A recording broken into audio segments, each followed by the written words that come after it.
I want to talk about the privilege of healthcare in America.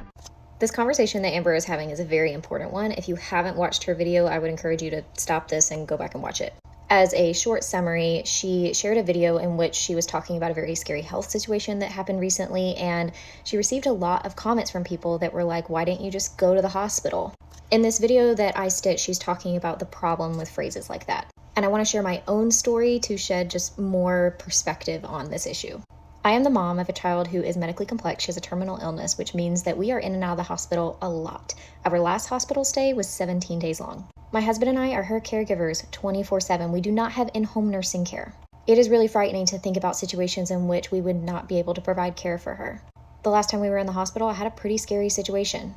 I felt fine all morning, and all of a sudden, I started feeling this immense pressure in my chest. It felt a lot like heartburn.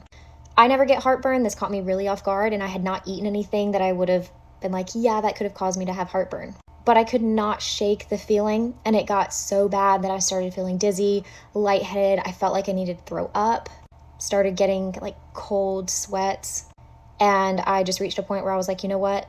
I've got to lay down. I looked over at my daughter's nurse, and I could tell that she was trying to keep it together, but I knew that she was anxious, and this made me anxious too. For those of you who are unfamiliar with anything related to cardiac things, all of the symptoms that I just mentioned, particularly in women, can be signs of a heart attack. I know this. I was a healthcare provider. I have a doctorate degree in physical therapy. I'm still licensed in my state. I know that early intervention matters, particularly when it comes to a heart attack. Yet my first thought was not to haul my butt to the hospital across the street. No, my first thought was, I've got to do what I can to stay with my kid. Because who's going to watch her if I'm not here? Nobody's going to care for her the way that I will. My only thought was to push through. My friend Kristen sent me a video today in which somebody was talking about how the latest research shows that those of us who experience cramps during our periods, that pain is comparable to the pain we experience when we have a heart attack.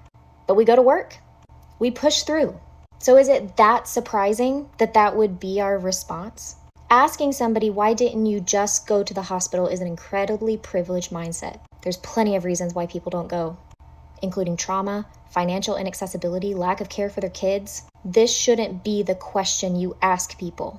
Gain some perspective on their situation, then figure out how you can help them rather than judge them.